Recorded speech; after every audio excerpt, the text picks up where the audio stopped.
What is up, you guys? It is Stu. Welcome back to my channel, or if you're new, welcome to the party. I am just in my hotel room for Denver because we are here teaching a class, doing a hair extension certification with Jessi Styles Co. I always have the classes linked below, so if you ever want to come to one of our trainings, you can check them out there, where we'll be headed, because we teach all over the country.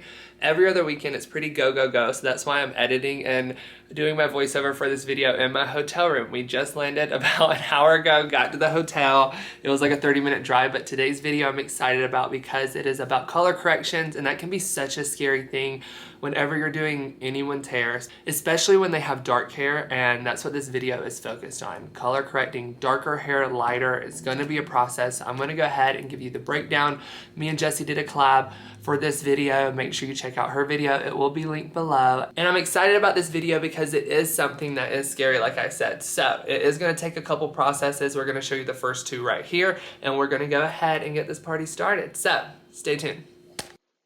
Alright guys, so today's video is going to be all about color correction, like I said in the video. So this is going to be a little bit of the first process, which you can check out more on Jessi's channel. So what we're going to start off by doing is a full baby light and teasing out all of her ends. Since her hair is very dark, we are going to be going through with Goldwell Oxycure and 30 volume with 1/16 of Olaplex. Now, we're using 30 volume because our hair is very dark, and I know that can be such a scary thing. I promise you the developer that you're using is not going to be what damages the hair. It's how long you leave on the lightener. This is going to help us bust open through that dark color, kind of eat away at that, so we can go ahead and start lifting past her permanent color that she's been putting on her hair.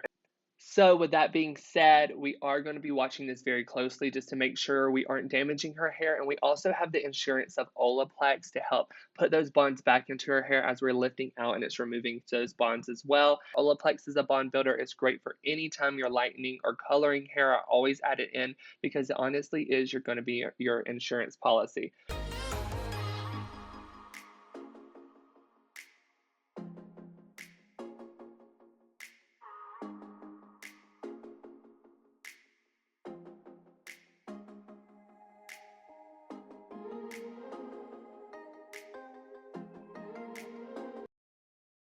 Now, with the first session, we did not get very light. It did not look very good. It was a few banding. So what we're going to be going through now is with our second process, and it is all hands on deck. We have two assistants, me and Jessi, tag teaming this, and what we're going to be going through and doing is a color remover first. So the color remover that we are using is the Scruples Color Delete, and we're going to be mixing that with 30 volumes as the directions told us to, but we've also added in a little bit of Olaplex just to ensure the integrity of her hair even on this process. I love color removers for things like this because color removers aren't as harsh as bleach, and Scruples Color Delete has been my go-to color remover for quite some time now. I've played around with a few ones, but this one has to be my favorite one. So we're going through and saturating this all over her hair. We are going to be treating this step as an all-over color. So we are saturating from her roots all the way down to her ends, taking small sections, making sure that the saturation is on point because we have a lot of overlapping permanent color to break through, and we know we're going to have banding, but this is going to be a great first step to kind of give us a canvas of what we can work on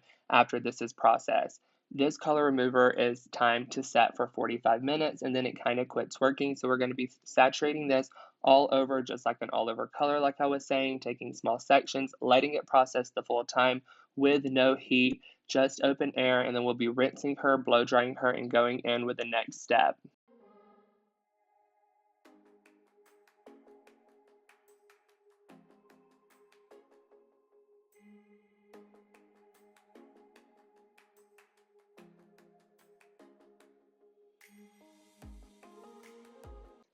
So now, as expected, since there was overlap of that permanent color for years and years of that dark, she said it was a level 4 L'Oreal Professional, but I feel like it was something maybe a little bit darker than that. As you can see, we did not get an even canvas, you guys. This can be such a scary sight as a stylist to see, but this is kind of what we want to see. So we're going to be going through, doing another full highlight, teasing out the ends, but not all of the ends. We're going to be kind of skipping every third foil, and then we're going to be left with these dropouts. As far as these dropouts goes, we're going to be coloring those down a bit. What I've mixed up is 7NB, 7GB, 7M, and this is going to kind of act like a low light shade, so she's going to have a little bit of dimension with those lighter pieces that we've went through and foiled in.